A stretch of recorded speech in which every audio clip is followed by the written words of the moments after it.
নিজেদের গাছ থেকে কিছু পাড়ার একটা মুহূর্ত কাউকে বলে বোঝানো যায় না, এতটা শান্তি লাগে আর অনেক ভালো লাগে। তো গাছ থেকে পেয়ারা পেরেছি, এরপর হচ্ছে বড় নিচ্ছিলাম। তো আজকে সব কিছুই কিন্তু আমি শেয়ার করব আমাদের বাসায় কী কী আছে। তো দেখুন বড়িগুলো কিন্তু পারতেছিলাম আর অনেক মজা আমাদের গাছের বড়ই। তো অনেকগুলোই পেরে এরপর হচ্ছে আবার পেয়ারা পারলাম।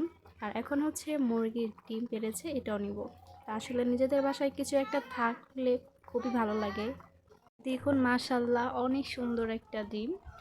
তো আমার কাছে খুবই ভালো লাগে নিজেদের বাসায় কিছু একটা পালা মানে পোষণ করা, খুবই ভালো লাগে।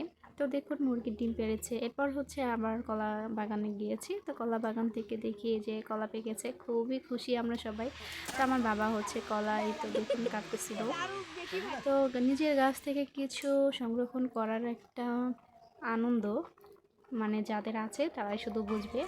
তো গ্রামগঞ্জে কিন্তু এগুলো অনেক কিছু লাগানো হয়, সবাই লাগায়। তো আমাদের সিম বাগান থেকে কিছু সিম নিলাম। তো আর এটা হচ্ছে পিওর একদম। তো দেখুন এখন আমি সিমগুলো নিচ্ছিলাম, অনেক সিম হয়েছে। তো নিজেদের গাছ থেকে কিছু নেওয়াটাও কিন্তু অনেক ভালো লাগে। তো এখন দেখ আমরা হচ্ছে এখন সিমগুলো নিচ্ছিলাম। আমার বাঘিটা কিন্তু খুবই খুশি সিম ছিঁড়ে। তো এটা হচ্ছে কুমড়ো গাছ। তো কুমড়ো গাছের পাতা কি সুন্দর। এরপর হচ্ছে সাদা সিম, এরপর হচ্ছে লেবু। তো এখন হচ্ছে বাসায় চলে আসলাম, এখন হচ্ছে সব কিছু একসাথে করবো আর দেখবো কী কী আমাদের বাসায় আছে। তো টমেটো, সিম, এরপর হচ্ছে এতো ডিম, বড়ই, সব কিছু কিন্তু একসাথেই করলাম।